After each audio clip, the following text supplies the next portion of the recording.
When German soldiers marched across Europe during the Second World War, they carried with them not only rifles, maps, and rations, but also very strong opinions about the enemies they expected to meet on the battlefield. And these opinions were shaped by a mixture of propaganda, personal experience, fear, admiration, and the simple human observations that come from fighting face-to-face with men from other nations. Many years after the war ended, older soldiers who had survived the brutality of every front described what it felt like to fight Russians, British troops, and Americans. And their memories reveal something that history books sometimes overlook, that the German view of their enemies was far more complicated than the simple stereotypes politicians and generals used at the beginning of the war. The German leadership had fed its soldiers a steady stream of propaganda before the invasion of the Soviet Union, telling them that Russians were backward, uneducated, subhuman, incapable of modern warfare, and easy to defeat.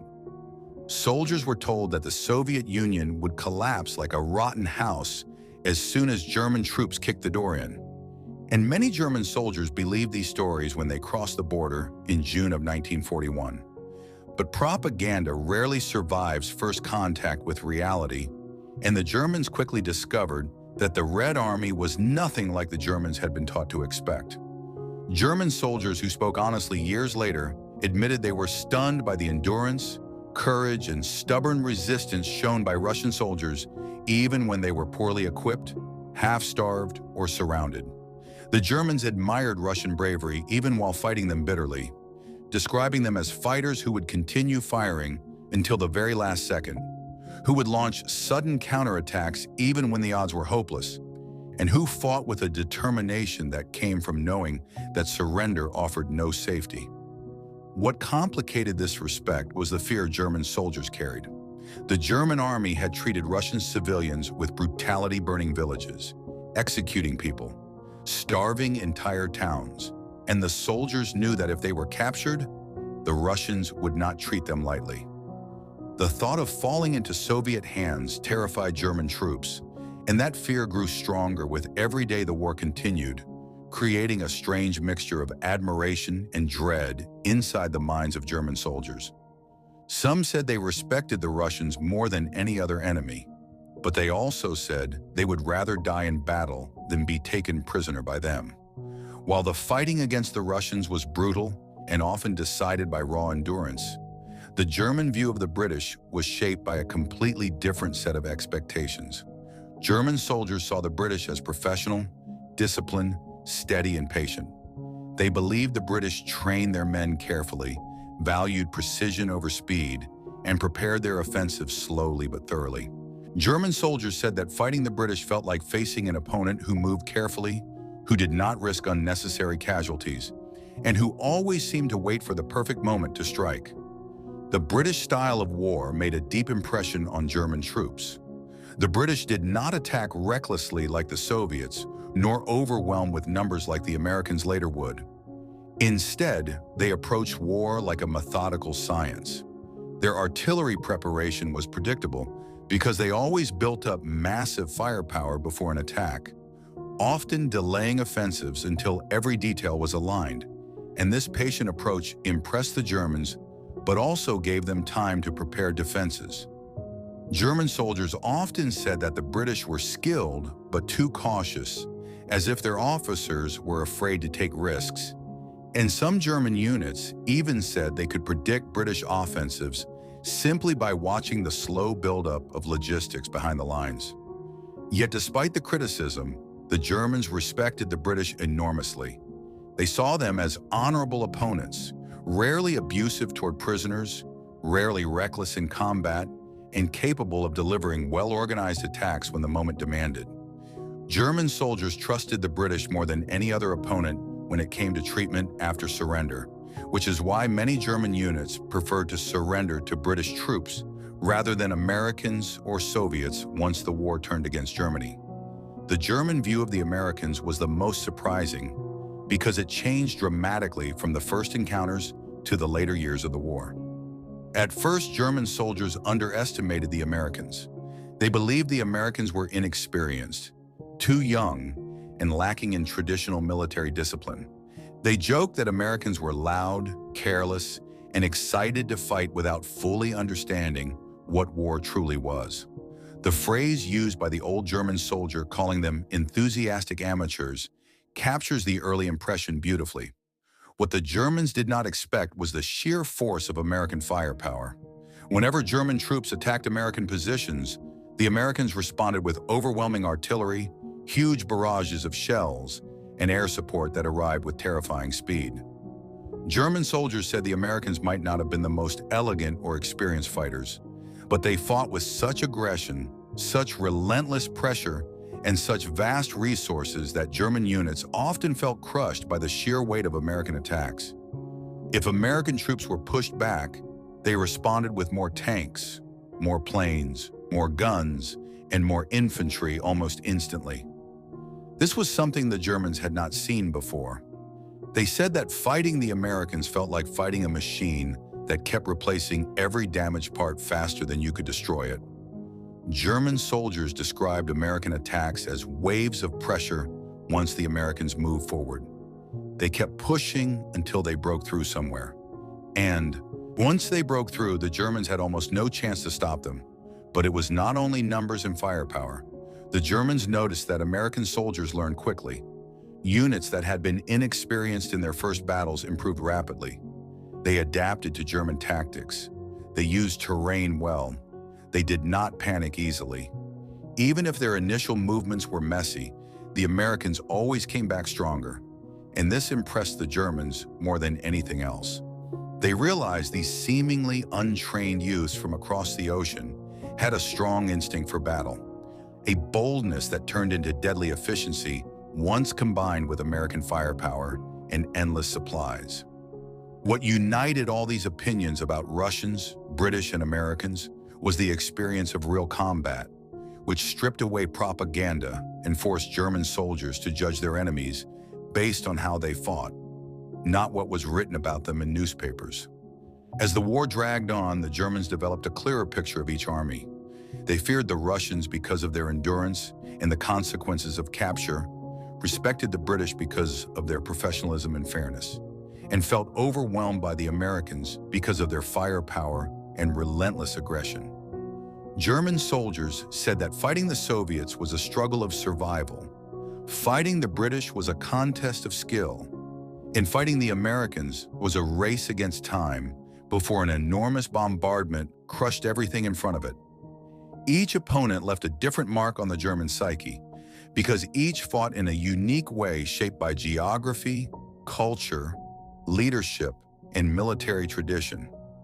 And through the memories of old soldiers, we see that the German army, despite all its arrogance and belief in superiority at the beginning of the war, eventually came to understand something simple and humbling, that each of its enemies had strengths the Germans had not recognized at first, and it was these strengths that contributed to Germany's defeat. As the war expanded and German soldiers fought on multiple fronts, their understanding of the different Allied armies deepened in ways that official propaganda never anticipated. And many years later, when veterans told their stories, they described how these impressions evolved month after month as the realities of war forced them to reassess their assumptions about who they were fighting. Their opinions were shaped through exhaustion, terror, loss, temporary victories, and long retreats. And each new experience added layers of complexity to the way they viewed Russians, British, and Americans. Because in a long war, the enemy stops being a faceless figure in a poster and becomes a real human being with strengths, weaknesses, habits, and patterns that a soldier learns to recognize instinctively. One of the strongest impressions Germans formed about the Russians was linked not only to how they fought, but to why they fought. German soldiers gradually realized that Russian soldiers were driven by an unbreakable motive that came from the destruction the German army inflicted on their homeland. When German troops burned villages, executed civilians, and starved entire regions, they created an enemy who fought not only as a soldier, but as someone defending his family, his town, and everything familiar to him. Germans noticed this change early because in the opening months of Barbarossa, They sometimes captured entire Soviet units who surrendered after being surrounded.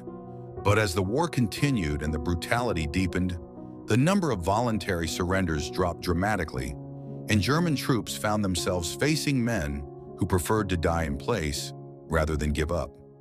This terrified the Germans because it meant they had awakened a level of determination they had not expected, and it made the Eastern Front feel like a different universe from the battles in North Africa or Western Europe. German soldiers who had fought in France and then fought in Russia described the difference as the difference between two worlds, one governed by the rules of professional armies and the other by the raw struggle of survival where hatred, fear, revenge, starvation, and desperation created a fire inside Russian soldiers that nothing seemed to extinguish. Still, German soldiers repeatedly said that despite everything, they respected Soviet toughness more than any other enemy, because the Russians fought under conditions that would have broken most armies. German troops saw them fight without winter clothes, without enough ammunition, without proper rations, and sometimes without boots. And they saw them keep fighting anyway, driven by a resolve that was both admirable and frightening. Even as the Germans advanced deeper into Russia, the respect grew quietly, and many German soldiers later said that if circumstances had been different, if the war had not been twisted by ideology and brutality, they might have admired Russian soldiers as equals. But the war twisted everything, and fear contaminated every impression, especially because the consequences of capture were well known. German soldiers were haunted by the thought of being taken prisoner by the Soviets because they knew what their own army had done to Soviet prisoners, and they expected revenge. This fear drove many Germans to prefer surrendering to the Americans or British instead. The British left a different kind of impression. German soldiers often said that facing British troops gave a feeling of fighting an opponent who valued order and discipline above all. They found the British calm under fire and rarely reckless, the kind of soldiers who moved with quiet professionalism rather than emotional bursts. During large-scale battles such as those in North Africa, the Germans noticed that British troops held their lines firmly, pulled back in organized fashion, and counterattacked with structure rather than chaos. This made the British predictable in some ways, but it also made them reliable and steady in battle. German soldiers commented on how the British rarely panicked and how they handled pressure with a certain form of military dignity. This was connected to the long-standing tradition of the British Army, an institution shaped by colonial wars, and the idea that soldiers must remain composed regardless of circumstances. Germans sometimes mock this style, calling British generals slow or overly cautious. But on the battlefield, this caution often resulted in well-prepared attacks that were difficult to stop once they began. German troops understood that when the British finally moved forward, they had everything ready: ammunition, artillery plans, supply lines, and this preparation made the British formidable, even if they lacked the dramatic flair of other armies. A surprising amount of mutual respect existed between Germans and British troops, even in the most violent battles. Germans found the British honorable in their treatment of prisoners and professional in their behavior, and this shaped the German preference for surrendering to British forces when the war neared its end.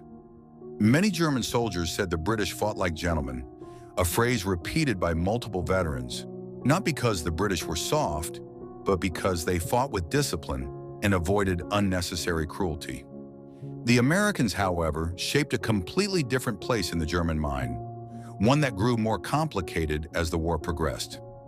German soldiers who first met American troops in North Africa or in early encounters in France described the Americans as enthusiastic, energetic, and somewhat careless. Young men who seemed almost excited by the idea of combat, not yet understanding the full weight of war.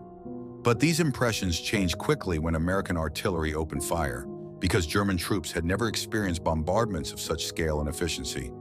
What shocked German soldiers most was the speed at which American units responded to any threat.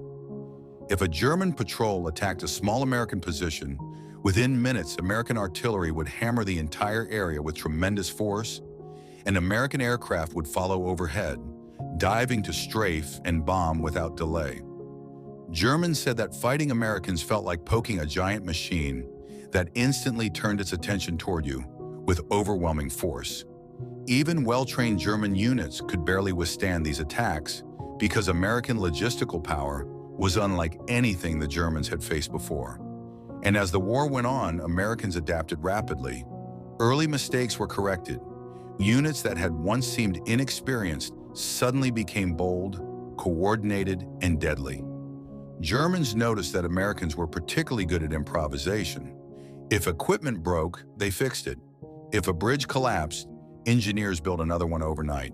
If German defenses were too strong, American air power leveled them. And if the Germans tried to counterattack, they were met with a combination of artillery, tanks, and aircraft that left them stunned.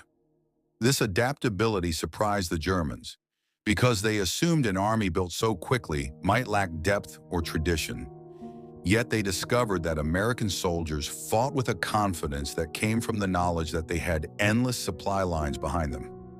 Germans respected this confidence even when it overwhelmed them. It was not elegance that made the Americans dangerous, but energy, aggression, logistical strength, and the ability to learn at an astonishing pace. In the final years of the war, German soldiers found themselves squeezed between these three very different enemies: a Russian army fueled by survival and revenge, a British army defined by discipline and professionalism, and an American army driven by mobility, firepower, and relentless pressure. Facing these armies simultaneously forced the Germans to acknowledge their strengths. Even the proudest Wehrmacht units realized that each enemy brought something unique, something the Germans had underestimated when the war began. When older German soldiers looked back, many admitted that their early arrogance had blinded them. They had believed the Russians were weak, only to discover that Russian endurance was unmatched. They had believed the British were predictable, only to learn that British discipline made them dependable in long campaigns. They had believed the Americans were inexperienced, only to face an opponent whose industrial power and rapid learning curve reshaped the entire war. And in these reflections, one theme appears again and again: that war reveals truth brutally, stripping away illusions and leaving soldiers with raw respect for the people they fought. German soldiers did not always like their enemies, but they came to understand them better than any politician or general who spoke from behind a desk. They learned to fear Russian determination, admire British steadiness, and respect American strength. And these lessons came not from theory, but from experience etched into years of combat. By the end of the war, when retreat became the daily reality and defeat was unavoidable, many German soldiers said they carried with them a strange mixture of respect, regret, and humility toward the armies they had once underestimated. They recognized that they had fought three very different kinds of opponents and that each had contributed in its own way to Germany's defeat. For some German veterans, this recognition brought a kind of closure because it meant that their defeat was not simply the result of mistakes or bad luck, but the result of facing opponents who were, in many ways, stronger and more capable than they had expected. And through these memories, preserved in conversations, letters, and interviews, we gain a clearer picture of the war not as a clash of faceless forces, but as a struggle between men who learned to understand one another through the harshest experiences imaginable. Men who saw their enemies not only as adversaries, but as individuals shaped by different cultures, commanders, and motivations. In the end, the German view of the Russians, British, and Americans becomes a window into how war transforms perception and how respect is often born in the middle of destruction, where survival itself becomes a teacher and every enemy becomes, in some strange way, a mirror reflecting both fear and admiration,